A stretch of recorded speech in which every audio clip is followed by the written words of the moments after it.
Have you ever wondered what it's like to be in a commercial? To put a smile on your face, go on camera and sell a product that people don't really want and definitely don't need. Perhaps you'd like to be able to do a voice like I'm doing now. One that gives just the perfect hint of affability and charm, but without sounding phony. Almost like you're talking to a friend. Well, you're in the right place, friend. You have come to episode 17 of the Offstage Acting Podcast. Learn everything you need to know about commercial acting or receive 50% off your next purchase of 2 podcasts or more. Guaranteed.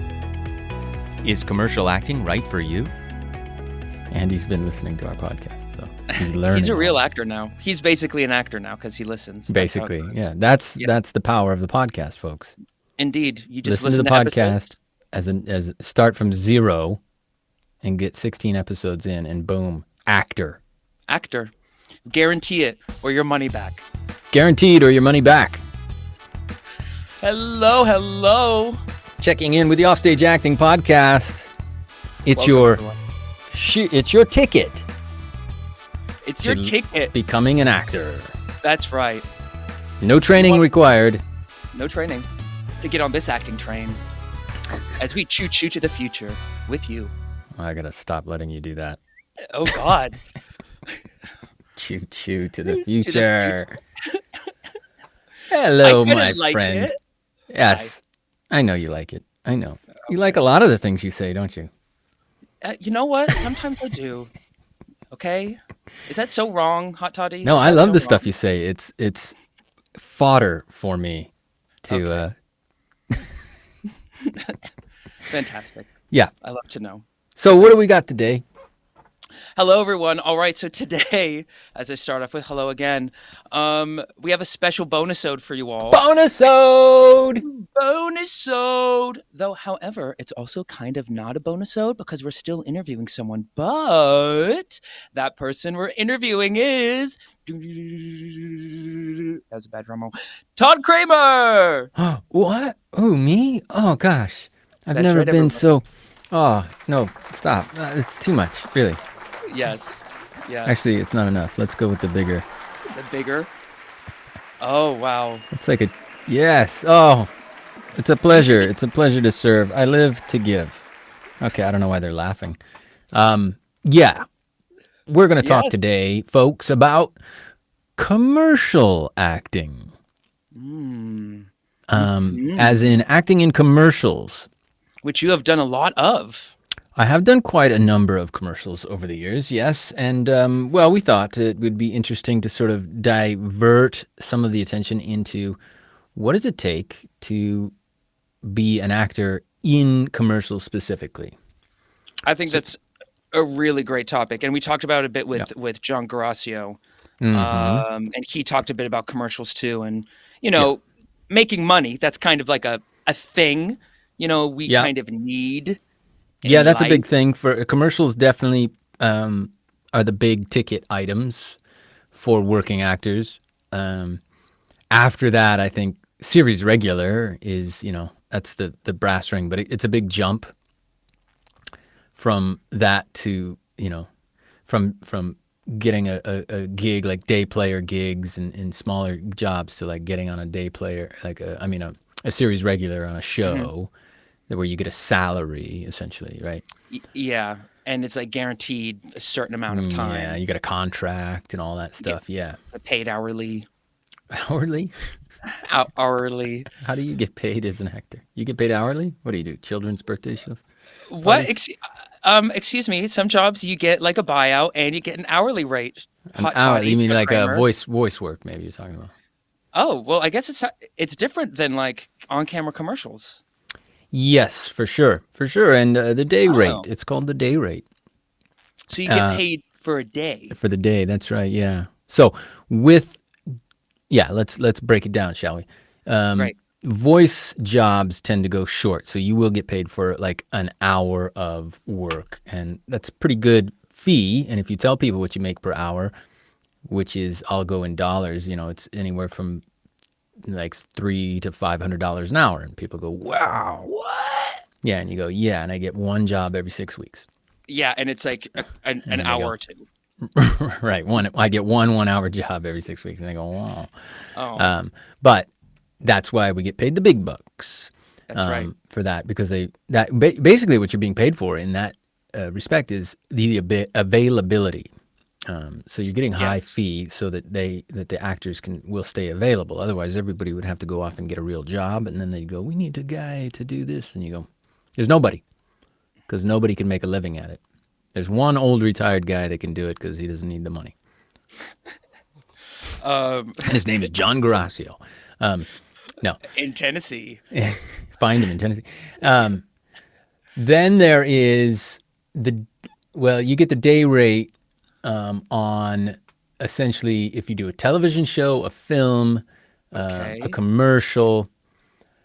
So a day rate, like, does that include overtime, or does a day rate like we could use 6 hours or 12 hours, and you just have to suck it up for however long we need you? Yeah, so the day rate is usually 10 or 12 hours Okay.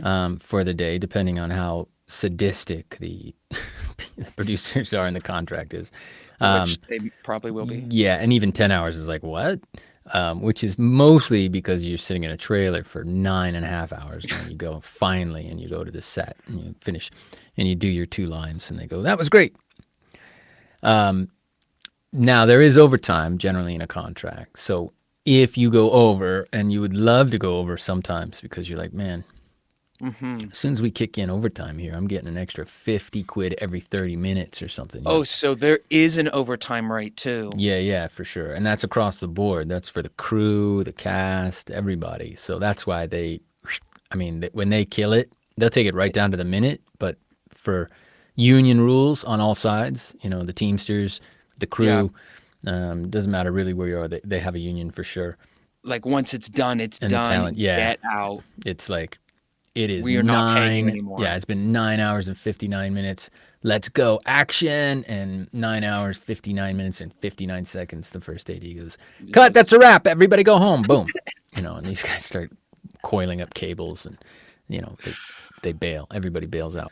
And because even if you go 1 minute over, that's, and it can cost a production, $10,000, let's say. Well, like, I mean, 1 minute. more. Okay, if you go 1 minute over, you now have to pay like 30 people overtime for 30 exactly, minutes, right? Yeah. If you go, so essentially. Now, sometimes production will try to, they go over. They'll take the mic. They try to get you a little bit, to go over. And sometimes you're willing to do it. You go, yeah, there was some problems. I know it's a low budget project. Maybe you're a big part of the project. Maybe you're the lead, and it's a low budget thing. Maybe you're one of the writers, or you're one of the producers. In that case, of course, you're not going to push them.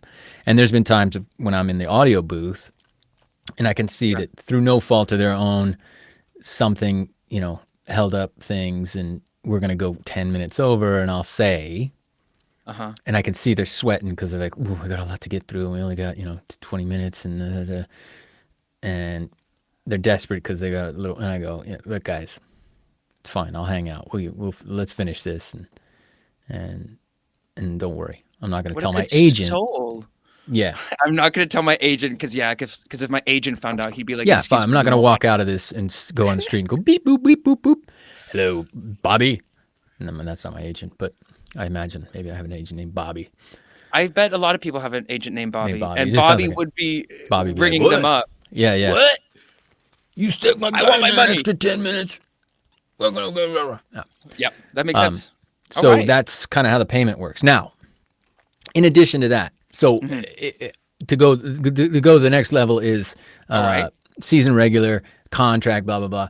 A big movie deal, you get a big, something like that. Those are bigger contracts, and that's where you're like, ooh, big payday.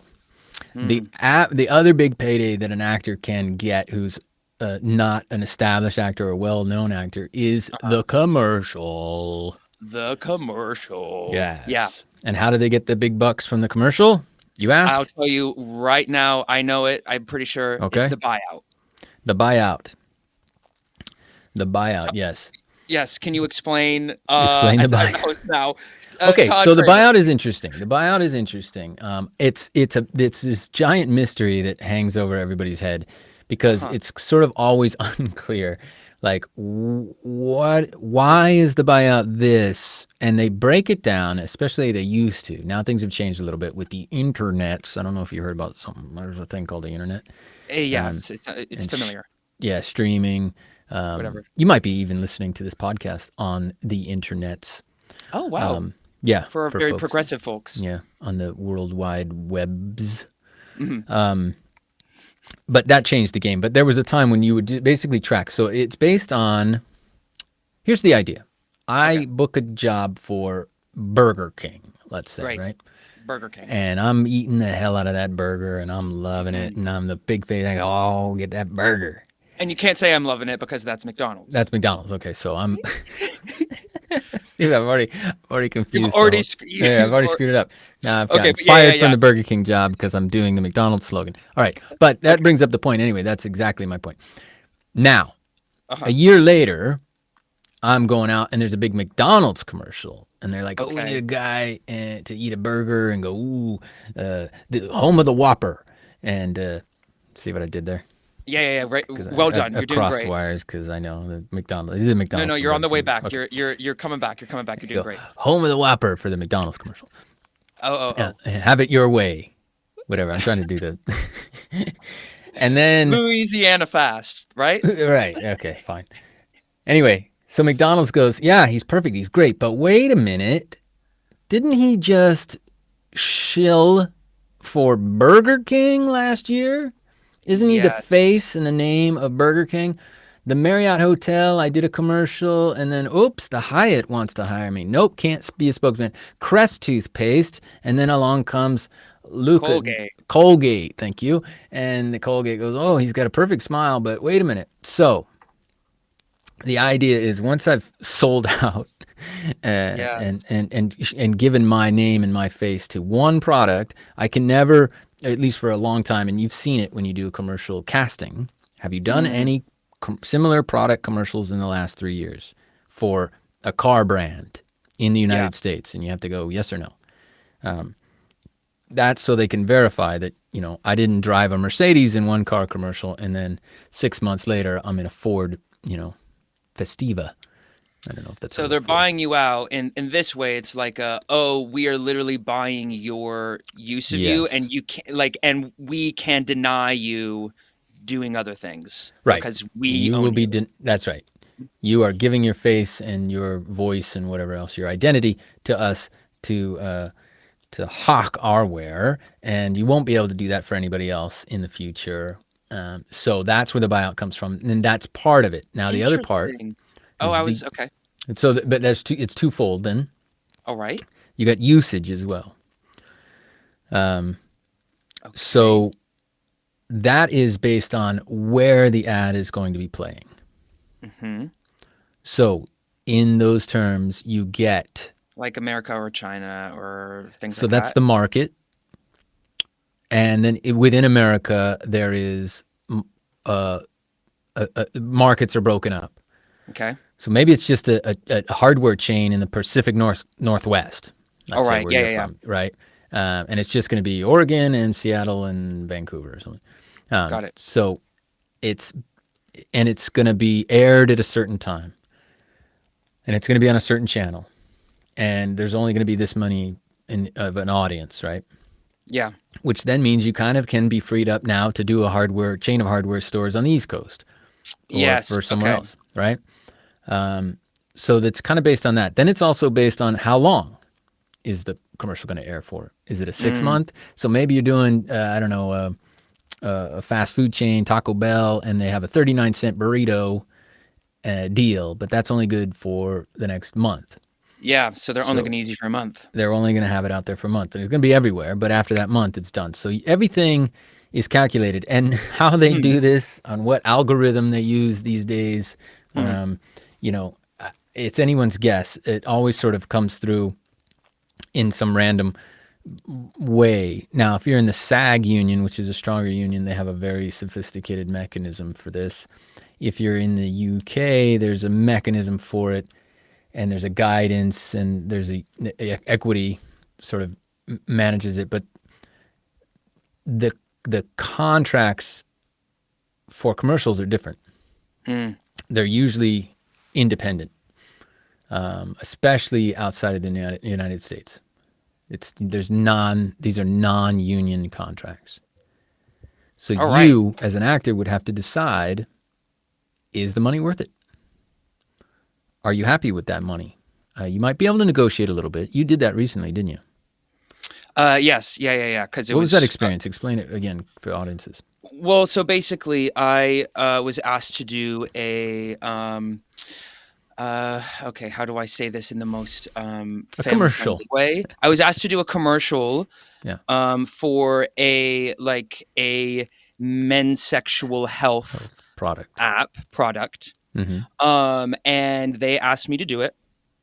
They sent me a message. They're like, "Oh, you available this day? Like, we want to hire you for this much money for this day." Was that through your agent?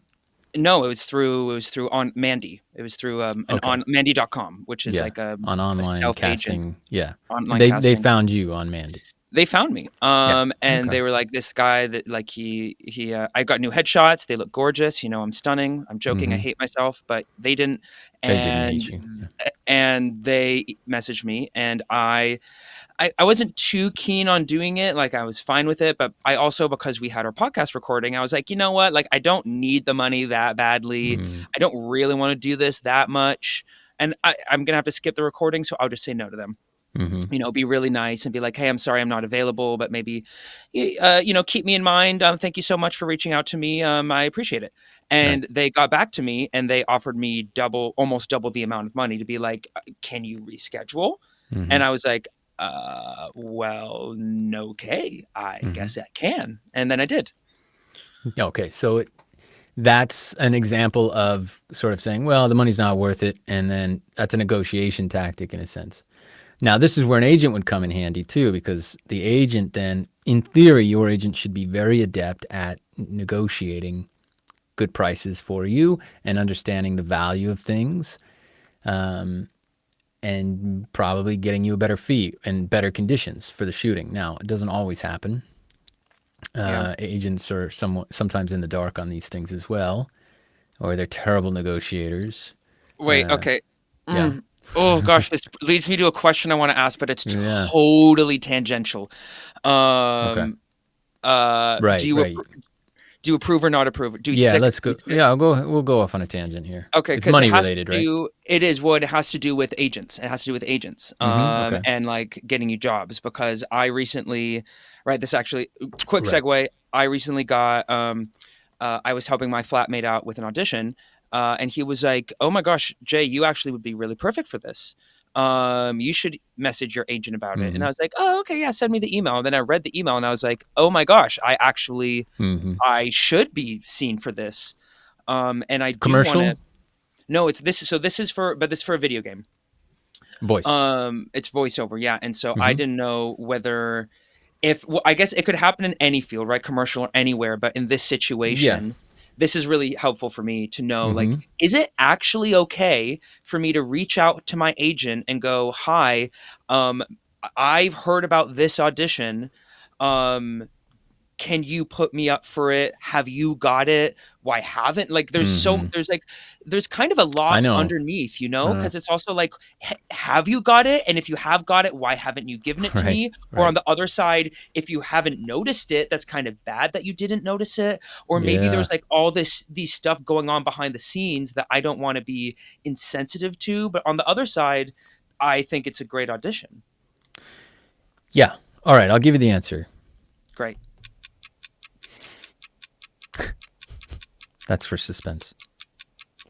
Here's the answer. I don't know if that was suspenseful. I'm in suspense. You're in suspense. So here's the answer. I will give the answer now. The answer is forthcoming. I will no longer hesitate. Are you prepared for the answer? Am I going to leave? Here comes the answer. All right. Without further ado. It is absolutely okay for you to approach your agent and share with them that you've come across a casting opportunity that you think you would be good for. And would they please inquire on your behalf as to whether or not you they would allow you or would like you to read. Sometimes the agent just overlooks it. They miss it. They weren't paying attention at that moment in that day when the breakdown came through, or the assistant. And so there shouldn't be any issue with that. Now, I'm very happy with Mandy, and I'll say that's my agent. And you know Mandy from one of our episodes. I forget what number. Yep. We met. But she is very amicable and amiable when it comes to me saying, hey, reach out to so-and-so for me. And she go, oh, yeah, okay, no problem. I'll send an email right now. Blick, blick, blick. Right? Oh, okay. And I'll say, I mean, even to the point where it's like, God bless her. It's like, there's no way that they're going to look at me. But, hey, Batman, they're looking for the new Batman. And I think I'd be perfect, And she'll be like, okay, let me just find out. Do you know who's casting it or something like that? Or if it's a play or something like that. If you find out, a good agent will inquire on your behalf and say, is there an opportunity for my guy to come in and to read for this at any point, or for you to give consideration? Inquire on your behalf. I like the wording of that. That shouldn't be a problem. And if you say it in that respect. Exactly. But here's the caveat. Okay. It depends on the agent. Yeah. One of the reasons I'm with Mandy now, and I'm going to give you a little anecdote of my own, is that I love anecdotes. I had a friend that's very similar to me, age, American look, very angry type. Yeah. Extremely talented, handsome, angry. But he was, he's a better actor than me. But that shouldn't have mattered. Yeah, he's a great actor. And he was coming to me. Now, we were doing self-tapes, helping each other. And he was coming to me going, oh, I got this self-tape for this and that. And he was also doing like your friend and going, you would have been great for this, actors as we do. And I'm going, yeah, you're right. Why am I not getting this? Like, why is that not coming across the desk? So I did reach out to my agent that I had at the time. And I said essentially this. I have a friend, he's getting some good castings. Here's a couple examples of stuff that he's been seen for. Have you been putting me up for those projects? Was I put up for those projects? And if so, then, and I wasn't seen, I wasn't accepted to be seen, what are we doing wrong? Maybe let's talk about, is it a show reel? Is it a headshot? Is it something on my end? Like, what can we do to improve it? Because essentially we're the same type, and he's getting cast and stuff, and I'm not. Now, the answer I got back from my rather, I want to say, I want to use the right term. Let's say, well, my agents were lovely people, but they were somewhat new in the industry. And they didn't want to upset or rock boats in terms of casting directors and things. And that was clear. And they were a little bit catty, I want to say, from time to time about the industry itself and some things going on. And I got back a response. Essentially, it was a team of two agents. And one was good cop, one was sort of bad cop. I got essentially back a response that said, from the good cop, that said, well, the bad cop says, maybe you'd be happier with your friend's agent. Right. Oh my God. They did not say that. Yeah, they did. Yeah, they did. They put that in an email to me, and I read that and went, okay. And I held on to them for 6 months while I made some moves. And then essentially, that friend that I just spoke of was with Mandy, and that's the agent I'm with now. And I left those guys. So maybe you would be better with their agent. I said, well, maybe you're right. Let's find out. They really said that. They said that, and I booked some good stuff with them. I did a few commercials with them. I was doing well with them, but I was just trying to fine tune this experience as to whether or not there was something on our end that was lacking, and they took it personally, I guess, or something like that. But they said the exact wrong thing. I was much more experienced with them in the industry than them. And and I just thought, okay, well, you know what? If this is the attitude, when I'm just trying to figure out like what's working, what's not working. So it's absolutely, to answer your question, it's absolutely fair for you to come across and say, are you submitting me? Did you submit me for this? And if I'm not seen. Now, if they say, no, we didn't submit you, then okay, great. That sort of solves part of the question, right? That's part of the problem solved. You go, okay. And I love inquire on my behalf. I think that's I think that wording is a really great wording, because it's like saying, it's also kind of saying, I don't need to know like all of this behind the scenes stuff. Like, I just like, would you inquire for me? Like, whatever's going on, I'm going to not care about, because most important, I would love to be inquired about. I saw up. Now, listen, a good actor should kind of keep their nose in the trades, as it were.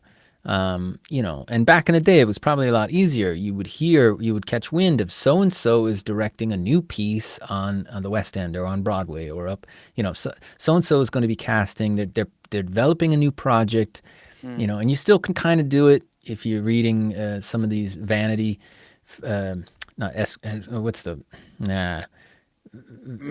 like the Spotlight journals, Variety. Variety. Vanity Fair. I'm thinking like Variety. Some of these backstage, some of these publications where they start talking about projects that are in the works. Now, we don't have that kind of weight, and our agents don't have that kind of weight necessarily. But if there was something that was just like they're looking, I can play the kazoo while standing on my head. Right, that's a skill I got. And all of a sudden, they're looking for a guy, an unknown, who can play the kazoo and stand on his head. What? Perfect. I'm perfect.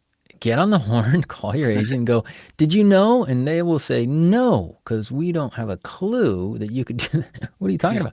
And you go, yeah. So set me up for that. So that's a perfectly legitimate working relationship between you and your agent, that you are also part of that process and finding castings for yourself. Don't be, crazy about it and go, Batman, I'm going to play Batman if you don't get it from me. Well, why don't we just try to get you a headshot to start you off? Yeah, I totally got you. That's a great horror story. You love your horror stories. Oh, I got tons. Tons. Wait, can we, to come back, this is actually a really great segue. If we come back to commercials, do you have a commercial horror story? Oh, yeah. Definitely. Oh, you have one prepped. I can give you any number of. Any number? You have multiple. Multiple. They're not horror stories per se. I found myself in situations in commercials where, probably, if it was these days, it wouldn't have happened. Like doing my own stunts and weird stuff like that. That's John talked about that, right? About like him having to like drive like on a highway with no bumpers, looking backwards. Yeah. Like I've had that experience. Yeah, similar. Like that similar dangerous. Yeah, I have some photos from the commercial. I don't actually, the commercial itself, I have a small clip somewhere, but I'll give you an example if you want for a fun story. Can't watch it. That one, I don't have it. I have some commercials here that I was going to maybe share. But if you want to just as we talk. But I'll give you an example real quick. Maybe it's better I just tell it because it's funnier. Okay, great. Than the actual commercial. The commercial is brand beer. It's a Dutch beer. The premise is that they kind of go throughout the ages and they show you these periods of time when some character, some clown has tried to come and to a group, the village, the town, and change the formula of the beer. And he's essentially rode out. He gets ridden out on a rail. Is he? Is this a literal, like when they're shooting it? Is it a literal clown? No, I just like an idiot, like a guy that had no business, cool. Like a salesman. It starts with the kind of medieval times, and he's gonna mess with the, and it goes from up through the ages. Anybody who ever tried to mess with the brand beer formula gets run out of town. With pitchforks, and they're chasing, and like. Got it. So that's kind of the premise. Now I play a guy. It gets to me, and it's supposed to be kind of the 50s and 1950s. Yeah, 1950s. Yeah. Well, we're getting to a point. No, that's where true. we're I said medieval, so yeah. Okay, 1950s. Yeah. It was 1950s. And I was a salesman kind of guy or something, and I tried to come in and change the form. Anyway, I'm getting run out of town. So the deal is, I'm in a van that is parked on a street. This is in Prague, so it's a nice long shot of the street. There's a church. There's a little square there. We're in some village outside of Prague. There's some local townspeople, and I'm racing to get out of town as quickly as I can before these people kill me for trying to mess with their precious beer formula. Anyway, fun sort of commercial. That's a fun concept. Fun concept. Now, I'm stuck in an old Mercedes van that has no floorboard and no engine cover. And it's a stick shift, right? Manual. So I can't hear anything. The thing is running. I mean, the engine, I'm sitting on top of the engine block, right? So I'm trying to take instruction from directors who are shouting at me. The second AD, I think at some point comes up to me and goes, "Listen, Todd, we got a stunt guy that was going to drive this thing, but the director's got an idea for a new shot. He wants to start in close on you and then pull back and have you drive out of the shot in the car." He goes, "Can you drive manual?" I said, "Yeah." He goes, "Are you happy?" And you can. Yeah, that was my first car, Not every American can, but I could easily. It's uncommon. Yeah. I said, "Yeah, I can drive it." And he goes, "So you're happy to do your own stunt on this, right?" Now, I had enough forethought, I had enough experience at this point and wisdom, I guess, in a sense, to go, "Let me just check with my agent." And I said, I got to check. And he goes, "Well, okay, whatever."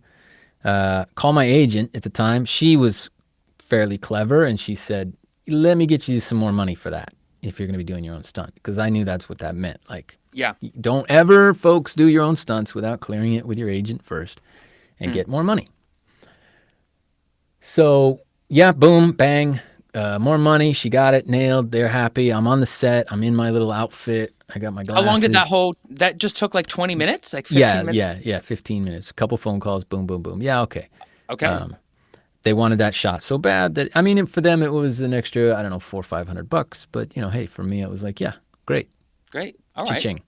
Cha-ching. So, little did I know, though. Uh-oh. The shot is just like I described it. It starts with me. I'm in the cab of the van. Yeah. I'm meant to now take off. That there's a tracking shot with the camera that pulls back from a close-up of me making a face that's essentially like this if you're watching on YouTube. Like a scared. He looks scared. Yeah, scared. I look over my shoulder. I'm like, and now I'm trying to get out of there as quickly as I can. They then proceed to set the back of the van on fire. No, they don't. Yeah. They didn't tell you. They literally. No, they told me. I mean, no, I knew the van was going to be on fire. Okay. But the idea was, that part I didn't.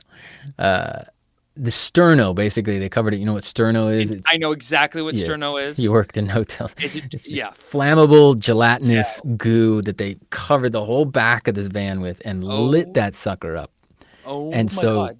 Then they say, "Okay, Todd, whatever you do, drive down and go around and turn the corner, and there's a fire truck waiting for you there, and they're going to douse you out. Don't stop for anything until you get to that fire truck, even if they yell cut, whatever. Just go, do your thing, and then drive around the corner, out of frame, and they're going to put the fire out, right?" Oh, my God. At this point, I'm going, I don't know if the extra 400's worth it or whatever. Oh, my God. I'm going, okay. And I'm listening to these instructions over at chug, chug, chug, chug, chug, chug, chug, chug. I go, what? Yeah, okay. Oh, my God. And then they go, then this is the part that really... It gets worse. The fun begins now. Because then they go, "You see that guy down there?" And they point. And there's this guy with a bicycle in a little suit and an outfit. And I go, "Yeah." And they go, "He's going to come right at you, but don't worry, he's a stunt guy, and he's going to swerve out of the way at the last minute. So you don't swerve or do anything. You just drive like a Dickens till you get to that fire truck and make sure they douse you out. Because otherwise, the whole van could go up in flames." Yeah. You've got like 30 seconds to get over there, right? I'm going, okay. I think I get the Just keep going and don't stop for anything. That's right. Boom. Okay. And action. Now, I do the thing. I get the over-the-shoulder crazy look. I go, okay. And I drive. I put it in gear. Fight this thing. It's like a 4-speed, crazy big van. You know, it was an old-ass van, old Mercedes, you know. And I'm running. And this guy on the bike is heading right for me. No. Jay. No. And he keeps coming. And Don't. he's coming. And Todd, he stop. doesn't. No. And then all of a sudden, how can I make this? Boom! No, you hit the guy. I hit the guy.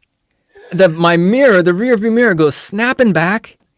I'm looking back. At this point, I think I've killed him.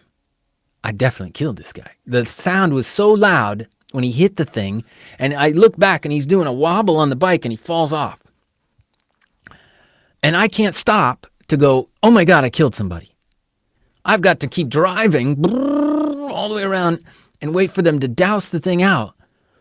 And I'm looking, now I'm like really far, and I'm looking over to see, I'm waiting. I'm telling you, I'm waiting for the ambulance and the body bag to come up. I get around the corner after I come back, and I'm shaking like a leaf, you know, the adrenaline. Oh my gosh. And the guy's kind of been damaged. Kind of, yeah. Yeah, but he's not dead, thank God. He's a little banged up. And I go, what the hell was that? And they go, oh, that's just a miscommunication. They told him that I was going to swerve, that you were going to swerve. And we told you that he was going to swerve. But you didn't do anything wrong, don't worry. No, Todd, no. Let's go do it again. No. No. Isn't that funny? That's like a No, typical, that's the kind of stuff.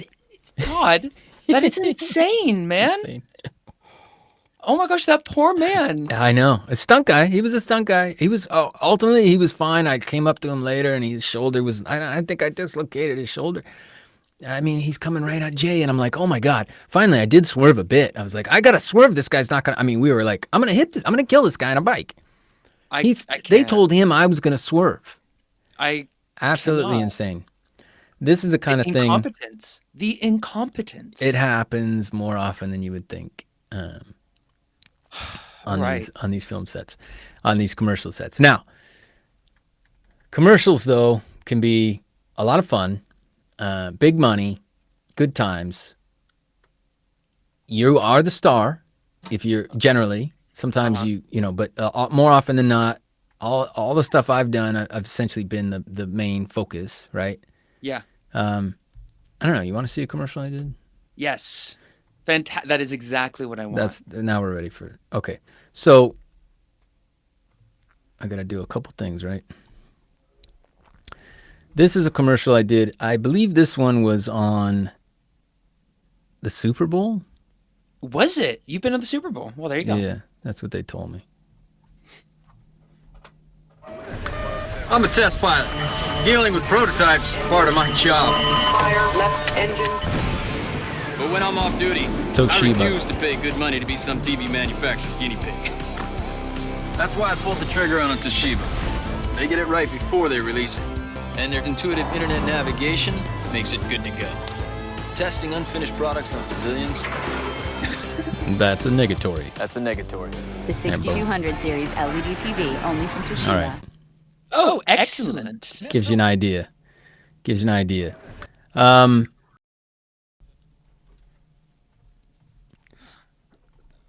another one. You look very good too, Todd. Let me give it one more because it won't stop moving. Hold on. Let's do one more just for the fun of it. I want one more. Okay. Mr. Weather Hamilton. Weathertron 4000 clearly shows we're expecting temperatures in the top 10 percentile of the hotosphere with sunshine from the get-go. Okay. You can find them. There's a bunch of them on YouTube. Okay. So, yeah. This is. Can you applause yourself, please? Oh, sorry. Yeah. Yay. So, all right, Awesome. shut up. Yeah. Very charming. And you make some good money. But now here's the deal in any other market other than the United States. Now, that commercial, that first one that we saw, that one, would have made me I could have probably bought a house with that money Oh my gosh. had I had been booked in the United States, because that's a big buyout and that's a big Super Bowl commercial and stuff like that. However, because it was here, I didn't make Super Bowl money. Oh, I mean, you made good money, right? I made a nice little chunk of money, but also, maybe the opportunity wouldn't have come. We talked about that before in the podcast. Maybe that somebody else would have gotten the opportunity, but they brought it here hoping they could find somebody on the cheap, and they did. And his name is Todd Kramer. Now, the only benefit maybe is that somebody sees it and they go, "Oh yeah," because oftentimes some of these bigger commercials, you see a commercial for a while and then you'll see the guy on the commercial and show up in a show, and you go, "Oh, okay," especially if it's like a comedy or something fun. That never happened either. Well, I thought that commercial was great. I thought both of them were wonderful, and it actually leads me to another question. I did want to ask this. I know you really like talking about horror stories, but I also want to hear about like a glory story. Okay, I'll show you. This is a glory story, and let's go back. We'll watch another commercial. Oh, okay, great. And then I'll give you a little tip. This would be fun for actors. Oh, this is great. This is a commercial I did for GHD hair care. Thou shalt not fear a heated exchange. Shirt off. Rawr. Right. Get to show off the tattoo and everything. I did so many push-ups before we shot that. Thou shalt not fear the heat of the moment. I shot this in Prague. This aired in the UK. Thou shalt not fear a burning passion.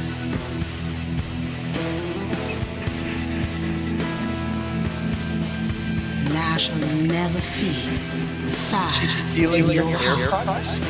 She's stealing my hair care products. Yeah, I'm like, wait, what? But that right there, pay attention to that.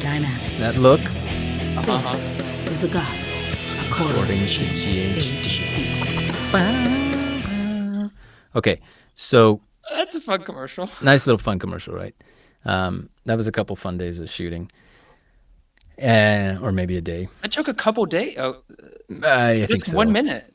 Wow. Yeah. It can take, Okay, so the look. mostly hair and makeup for. Yeah. So this is kind of this will give you a glory story. I was not original. They had come and they had looked kind of, and they'd done a round of casting for this.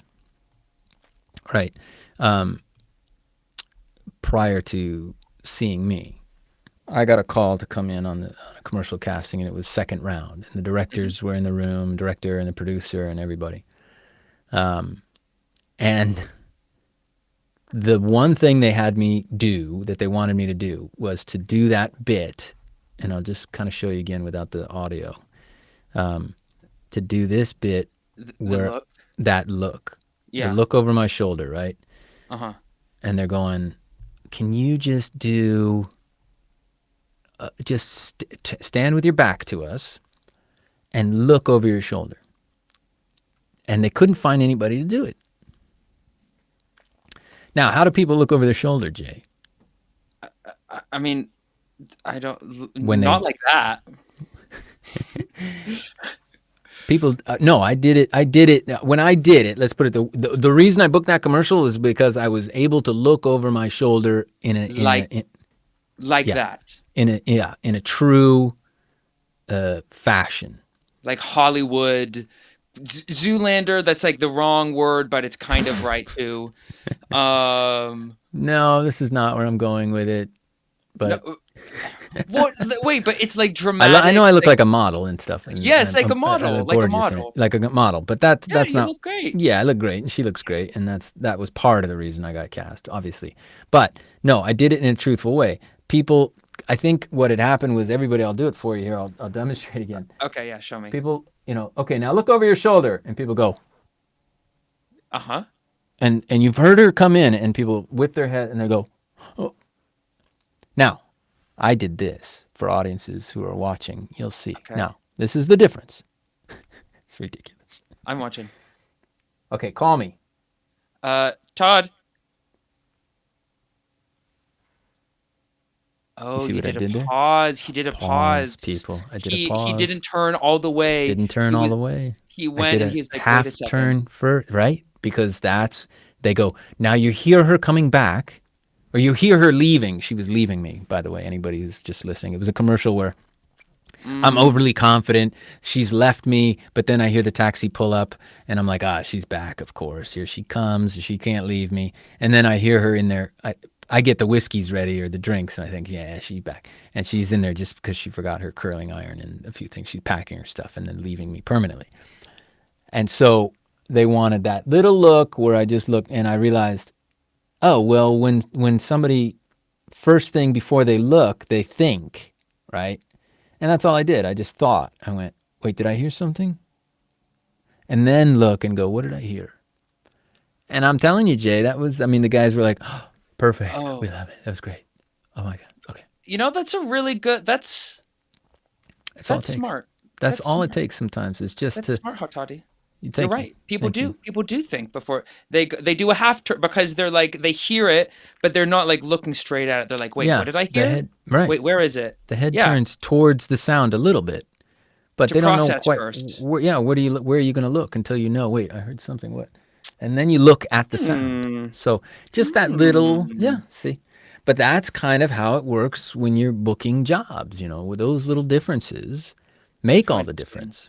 Yeah, because all of a sudden you go from, I guess a lot of people that didn't get it and couldn't handle it to, oh, I get it. Yeah, that's what we're going for. And they wanted naturalism, realism there, and they just weren't getting it from anyone else. So that was, you can say, a glory story. Glory story. Right. Yeah. I literally, I know for a fact that's what got me the job. They even told me, like, oh, we haven't been able to find anybody that can just turn their head in a natural way. So, yeah, things like that. All right. Mm-hmm, That's a good story. You have me thinking about head turning.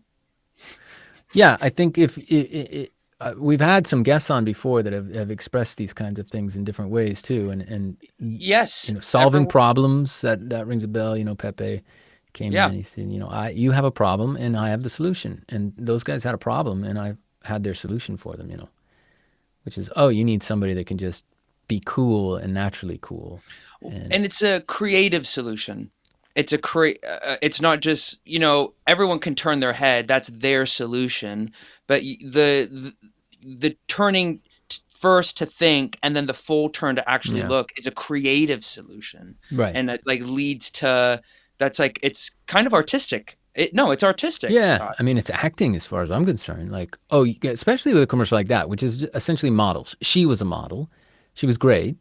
But with commercials, a lot of times they're looking for a look. It's a picture. It's a magazine picture. It's a poster.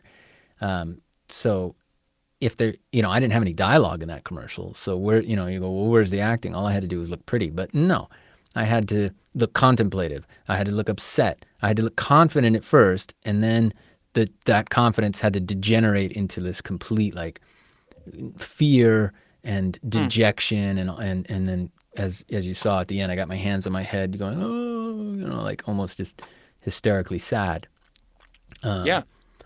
So that's an acting challenge in a commercial. You want to see another acting challenge? No, I won't bore you with that one.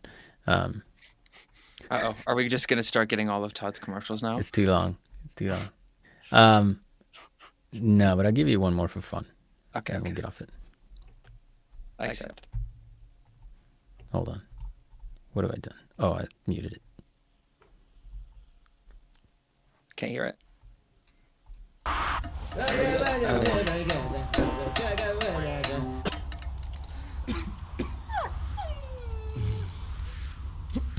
It's me tossing the halls.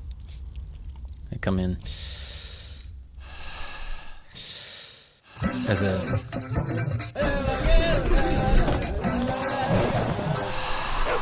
I come in essentially delivering the halls to the poor people in an igloo. Now that commercial was shot inside, all indoors. It was not shot in an igloo. No, they didn't send me to Alaska for that one. Desktop's still on. They shot that indoors, and that snow that you see there is paper. It's paper? Paper. Not even, okay. Tens of thousands of kilograms of very thin paper, which gets in your nose and all over the place. That sounds awful. It's pretty awful. So, commercials can be difficult, is I guess my point. They can be challenging. You have to do physical stuff sometimes. You're way out of your comfort zone, and you're there for like the day or two. I've traveled to. Do you have to keep fit? Have you when you did your when you were doing a lot of commercials, maybe you still are? Do you have to make sure? Does you being strong, right? Like having a good body, you kind of need that, right? Yeah. To get booked. Yeah, I think so. Yeah, for sure. That Toshiba at least for one you was for me. I play the military guy a lot, or the kind of if I know that's model. My look. Yeah, the kind of model looks. If I was the kind of dumpy, overweight guy, then and that's your look. Or your the dad, or if you're a woman, playing the older mom type, or the secretary type, or the simple, the relatable girl working behind the counter. Yeah. Those kind of there's a role out there for everybody, and a lot of people work a lot just because they look like a dad, or a mom, and they're like the perfect. Like just what a mom should look like, a 40-something mom, and it's the great, and they book like hell. It's funny. I think some people really do look very different on camera than they do in person. Absolutely. Because someone I know plays kind of older, right? 30s, 40s, but in person, he's such a young presence. But on camera, he's totally a dad. Right. It's really weird, actually. I knew a guy that was not an actor whatsoever, but he kind of fell backwards into it, and he freely admitted he wasn't an actor. He was in awe of us that were actors, would enjoy the shows and things like that. Often would say, "I don't know what I'm doing here, guys," at the castings and things, and he booked like a madman. If there were kids and a cup of yogurt involved, you know what I mean? He was smile. He was the guy. A basketball, a baseball, a mom, a station wagon. He was 5'10", kind of brownish black hair, light eyes, just enough of a scruff, just enough, not ugly but not handsome. Perfect smile, great smile, relatable as hell, but also kind of forgettable. Not I mean, that's... You know what? I do know. You know what I'm saying? The focus is on the product or the kid or the mom or something, but there needs to be a dad in the background. Not on the person. Yeah. That makes sense. I will not get that job often because my looks are too, chiseled or whatever, too extreme. Yeah, because you're the Todd Kramer. I'm the hot Toddy Kramer. But when it does call for that... Then they come, and they go, okay, we need a military guy, or they, somebody. That's what Mandy talked about when on our episode with her. She was like, the one thing is that know your type. Yeah, know your type. Yeah, for sure, and go with it. Don't try to run from that. All right, Hot Toddy, what's my type? Go. I was going to ask you, what's your type? No. I'm asking you. I'm the host. You're the other. I'm the interviewee. I'm the guru who's supposed to help you. I'm the one asking questions here. Good. Well, expert, yes. What do you think your type? You tell me what you think your type is, and then I'll correct you. Oh God. Do you think you have one, or are you going for one? Well, I think why I've been doing good with voiceover is because I know my voiceover type. Mm-hmm. My voiceover type is youthful, high energy, usually exuberant. I'm very elucidative. Enunciative. I'm very good at enunciating things, so that's very clear. You know what else you're good at is making up words. Thank you so much. That is number 2 on my special skills on my CV, behind Mirror ASL alphabet. Okay. I have weird special skills. Here's what I would say. Okay. There was a time when you remember. You might not remember. There was a show called 30 something. 30 something. Okay. There was a show, a pretty popular show. I was 20 something when the show came out or something. All right. So 30 something is like a kind of a play, or like it's a way of expressing 30 something. You're not somebody. How old are you? That means like a 20 something, a 30 something. Yeah, it's 30 like something. You're 20 something. Yeah. So you could be 30, which is still young, or 39, which is like you're getting up there. I picture you with a group of friends, playful, outdoors, a bottle of some kind of sparkling wine, picnicking. Okay. I see you in groups of young people filling out a sort of I want to say a mosaic of characters, and you would be the young white guy in that mix, right? An ensemble of diverse characters. You're not dad. You're not son, right? Because you're too young to be dad. You're too old to play son. Yeah. Have I gone beyond 20 something? Yeah. Just above. So you can't do university age.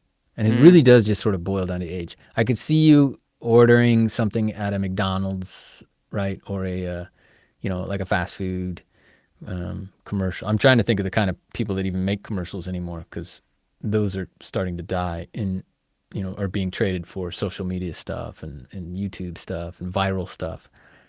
But you're not going to, I don't think you're going to be very often alone in a commercial as of yet. Yeah, I think you're a group dynamic situation.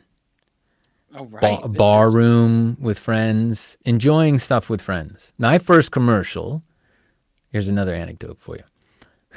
My very first commercial, I think I was about 21 something. And I got you remember Mellow Yellow?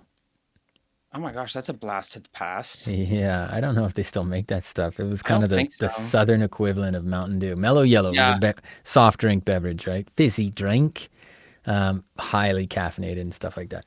And I was booked with a group on the beach, and we were meant to run around and Mellow Yellow, and we were running around on the beach throwing a football around, and it was a few girls, a few guys, all of varying colors and sizes and shapes and things like that. All attractive, I guess, but kind of a diverse. Like I'll use another sort of time-tested example, but Benetton ads. Do you remember Benetton? Benetton was a clothing brand. Kind of. Benetton was a clothing brand, and they used to be kind of famous for their more diverse commercials and advertising. They were the first to include mixed race people and people that looked not classic, white ethnic, from just a plain white people. Yeah.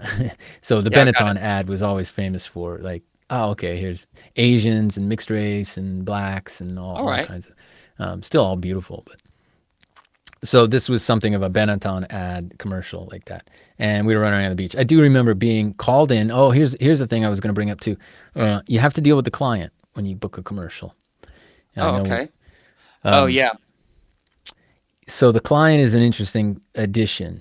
Whereas when you're booking a show or a theater piece, you're dealing with kind of the director who has a vision, and then maybe a producer or somebody who says, we don't like them, or we do. Yeah, they're great. Somebody, the money man, right? But here with commercials, you got the client, which is an additional, I want to say, well, you have to make the client happy. The director's trying to make the client happy at all times. The client represents the brand. And so they are basically either one or maybe 3 to 5 or sometimes even 10 people who come They're part of the whole process, the casting process. They make final decision. Yes, we like them when they don't. They got an advertising agency that they've hired. You know, Coca-Cola has hired an advertising agency to create a commercial for them. That advertising agent has a director. The director comes in and says, here's a vision. I've got an idea. Let's say mellow yellow. And it's going to be a bunch of kids running around on the beach and having a great time. And we're going to make this mellow yellow drink, not so much for rednecks with no teeth anymore, and make it more like a fun, exciting beverage for young people. Okay, great. Yeah. We love the concept. We want to pay for that.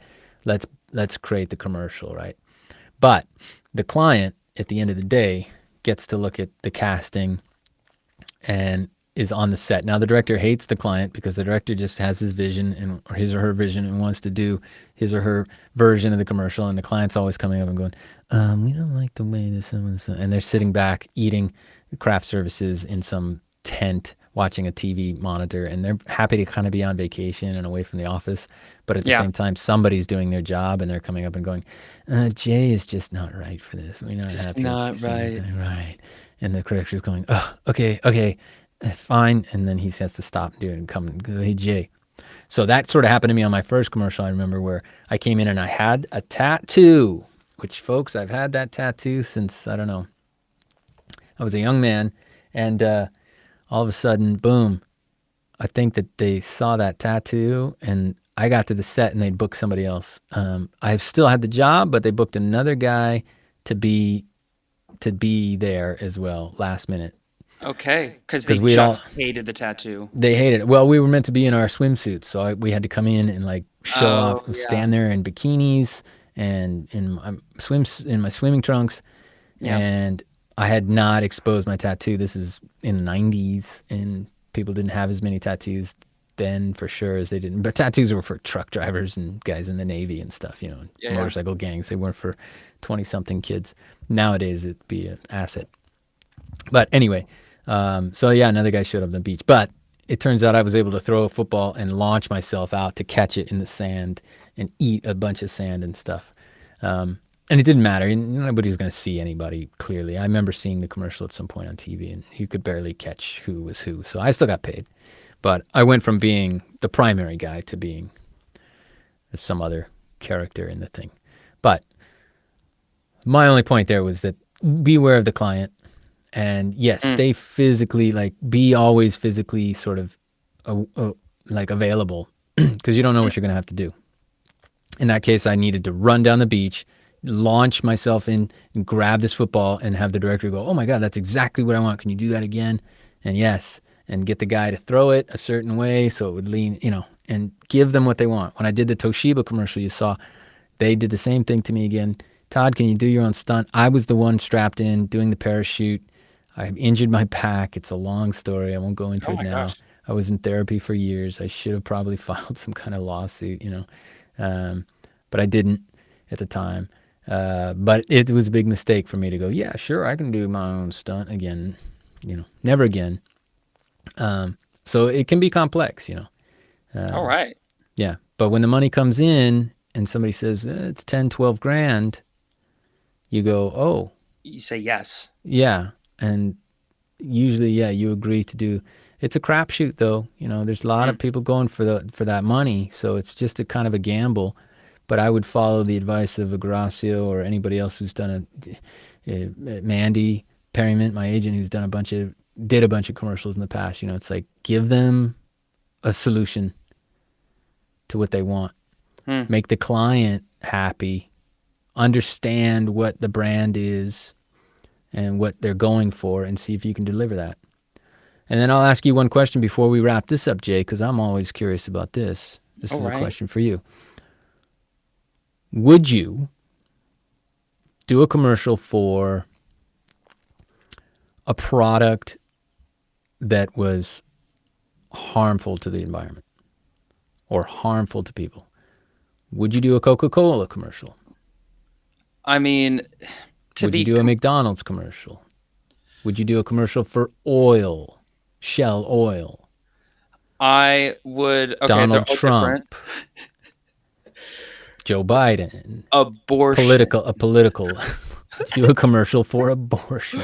Hot topic now. Hot topic these days. would you? And you know what I'm going with Yes, some kind of antidepressant medication or some other kind of hardcore medical, something that you disagreed with inherently, personally. I think would probably do. The issue is that I would be bad at it is kind of what I would be concerned with. Like if I like, for example, for a McDonald's commercial, because I just very personally, I like very genuinely don't like it. Mm-hmm. And I mean, because of that, I think I might be bad. Like, I don't think I could eat a McDonald's burger and go, "Oh my god, that was amazing." I know. I don't know if I mean, I could try, but I think it would probably be bad. I think they would be like, "Jay, can you enjoy the burger?" And I'd be like, "Bro, I'm trying. Like Yeah. I'm doing my." So I think Well, you might not get the job because they will check that first to see if you can fake a yeah, big and smile and eat the they've thing done right. that like once for a But I mean, Pokemon from an commercial. ethical or a moral position, would I you think like? You see where commercials I'm in going with it? general, I think advertising in general is morally wrong. I'm going to be on like pretty Okay. much all of it in general. Mm-hmm. I think there's definitely a spectrum of things I would and would not do. I Mm-hmm. think Coca-Cola I would do. Yeah, the Coke brother or like the people who own Coca-Cola own basically the world. Would I get Mm-hmm. paid by them? Sure.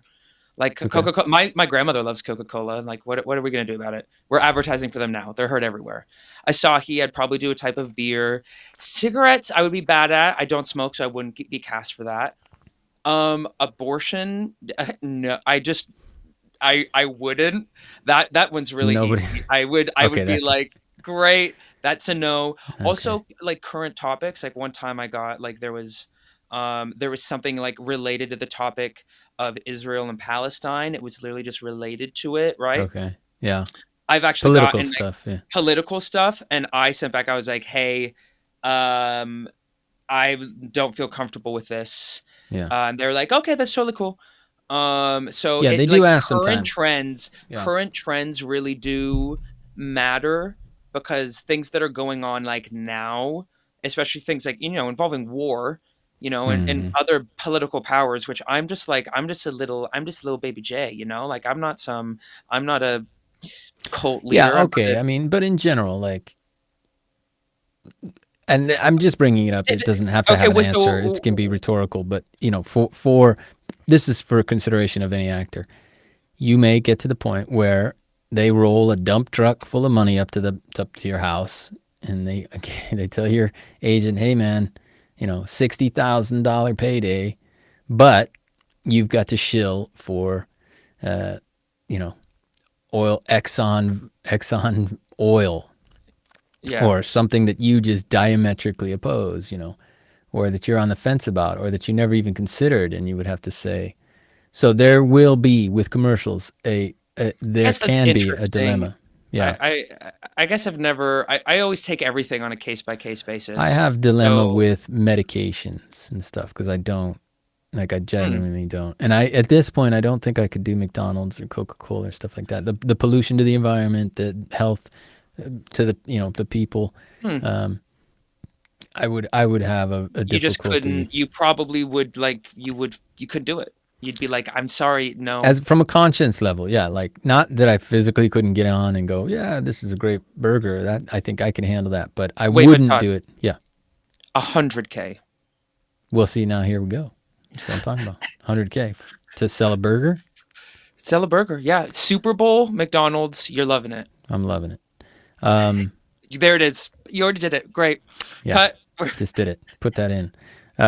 So We've okay. been advertising for them already. Can you quack out all of those, please? Yeah, we should have made up brands as we went Yes. along and just had it be. But yeah. so you think you would not for specifically medications and for unhealthy foods? Yeah, that would be difficult for me. It's interesting. At this level now. Some things are quite easy, but Well, you also have kids. I know that sounds like like a non sequitur, but like you have to, lead by example. So if you do a commercial for something you don't believe in, you're kind of telling your kids you do believe in it. So that, in my mind, that Okay, yeah, maybe there's something like that. I think it's in other words, it's I up could to the imagine actor. Yeah, it's up to the actor to consider it, how they want to go with it, what they Yeah. would want to do. I have a friend, a very good friend from school. She's very part of the Church of Latter-day Saints, which we would call Mormon, but they call it. It was branded as the Church of Latter-day Saints. Mm-hmm. She's awesome. I love her a lot. But she has a commercial agent.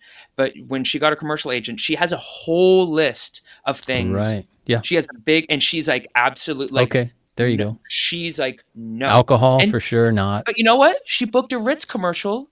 I think it was Ritz immediately after graduating. The So hotel she's still or the cracker? no, the cracker, the Ritz cracker. Yeah, That's but great. she sent the list, and her agent was like, okay, Okay. I think you're very sellable, so I'm going to agree to this, but this is a really long list. Yeah.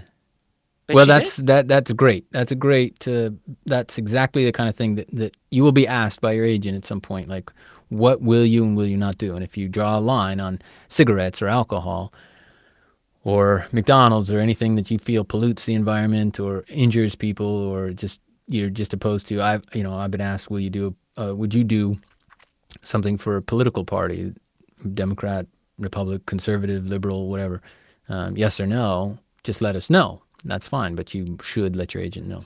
Yeah, and you I'll leave have you. to have an opinion. You have to say. Yeah, you have to say up yes front, or no. because they don't. Otherwise, they put you up, and you go, "Oh, I'm not doing McDonald's," and they go, "Man, this thing's $60,000, and we just put you up for it. What are you talking about? You better go out and eat that burger and smile." I'm going to give you two more anecdotes real quick, just for fun. All right. And then we'll go. One, this happened in university years and years ago when I was a young man, and we had my buddy was an actor, and this is just a cautionary tale. Okay. To folks, I want to share this. All right. He did a commercial, I think it was for Taco Bell or something, and it was the 99-cent burrito or something like that. All right. And he made a big deal out of telling everybody he booked the commercial, shot the commercial. Yeah, you see where this is going. I know where this is going. Expect the commercial. He was expecting a big buyout because it was a nationwide campaign, a national, as they call it in the States. If it's local, it's local, small for the state. But if it's national, that's a bigger buyout because it goes all 50 states. Huge. And guess what happened, Jay? I know exactly what happened. He broke the NDA, the non-disclosure agreement. No. There was no such thing. No, that didn't exist back then. Oh, no, they never aired it. Right. They never aired it. Oh, the poor man. Companies don't mind if you tell people about their commercial. It's free advertising for them. You can splash around everywhere that you did a commercial. But you don't get the buyout unless it airs. And everybody's going, "Hey, dude, where's that big Taco Bell commercial?" And he's just sitting there going, "Well, they discontinued the 99-cent burrito. They decided not to do it, apparently." And he got his $500 for the day. Yeah, but he didn't get his $25,000 for the national buyout, where he's the guy serving up the burrito. So that's cautionary tale number one. Okay. Or anecdote number one. Anecdote number two, and then we're gonna go. Fun story. Last commercial casting story. Since you brought it up with the Mormons, are you familiar with Scientology? Okay. If you're not, I'll send you a book and a link. You don't need and to. You can come to a meeting. That's fine. Thank you. Okay, back in the day, Los Angeles, California. The year is 1990 or something. It's the Cretaceous era. Yeah. Ha. I was born at that time. You were born at that time. I was running around doing castings. Get a phone call. No, I got a casting. I got a phone call at home, casting for my agent. Head on down to 2020 Sunset Boulevard tomorrow, 4 p.m. You've got a casting. And I go, okay. I write down the address. Do you know what it is? No, not sure. They're going to give you the sides on the spot. I think it's a kind of it's a commercial, some kind of short film / commercial thing. I go, well, all right. I don't know.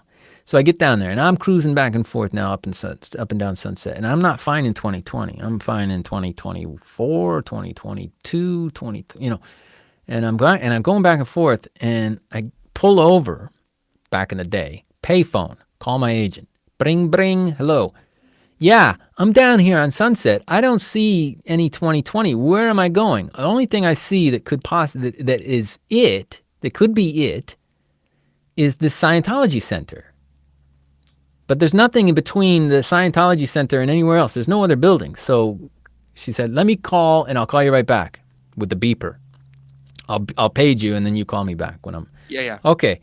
So I'm sitting on the side of the road, literally, Sunset Boulevard, way down in east towards downtown. And page, call back, bling. She goes, oh, yeah, it's the Scientology Center. They're having a casting there. And I was like, what the, God dang, man, come on.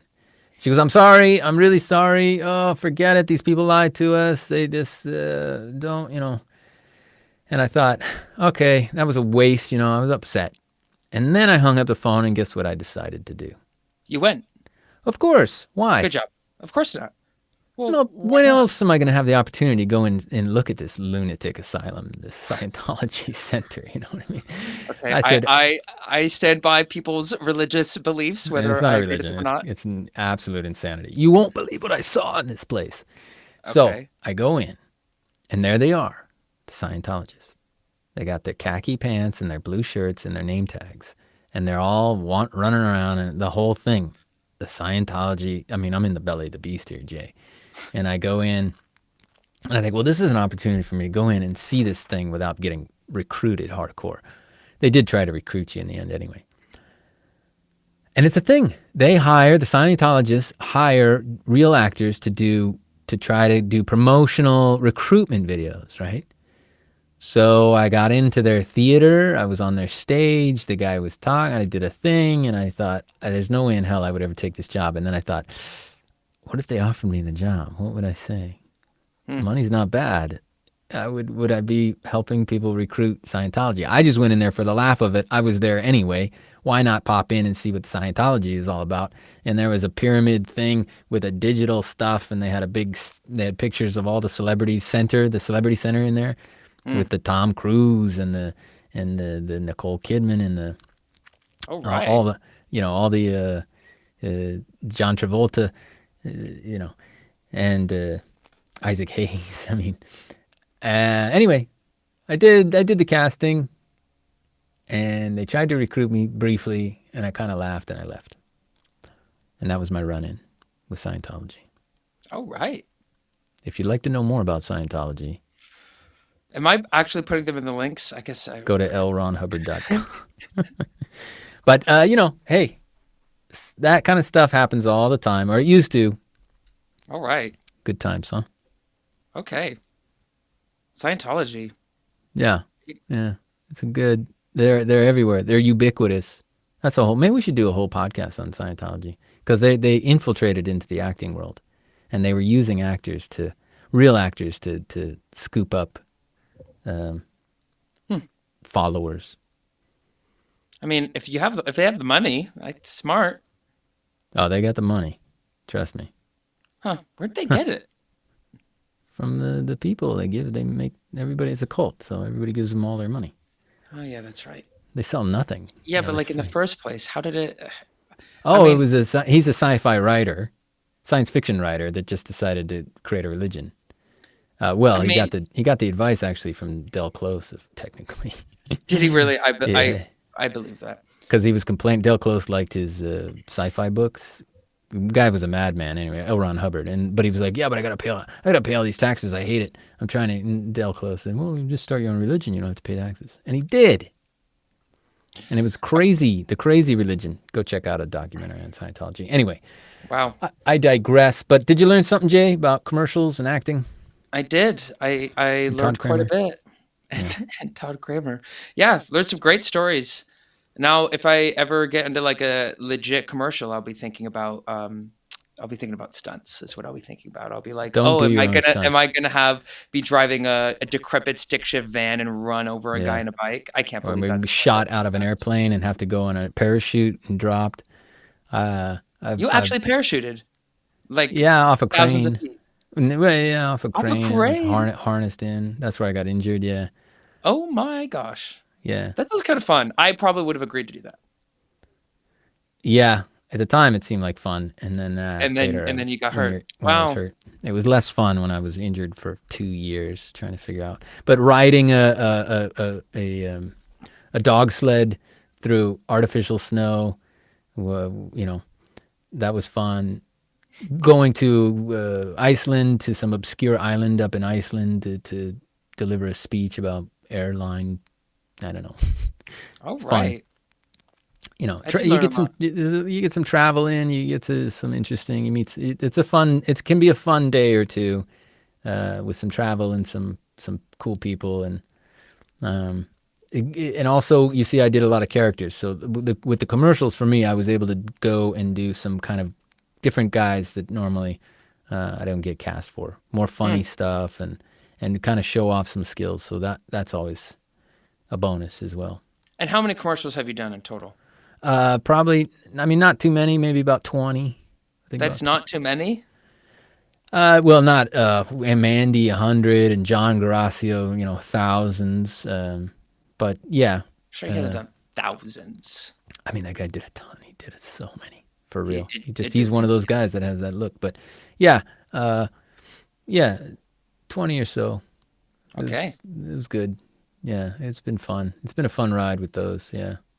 All right. It's been a while, though. Anybody who wants to cast Todd Kramer in a commercial, go to actorsmanagement.co.uk and talk to Mandy Perryman. I'm available. I will do Scientology, McDonald's, and Coca-Cola, despite what you heard here today, folks, if the money's right. Jay? Todd. It's been a pleasure. It has. To share my commercial acting experience with you. I hope you folks enjoyed. We hope you enjoyed. Learned a lot. Maybe someday you'll be in a commercial. Yes, and if you are, because of us, give us residuals. Right. Props. Write in the comments.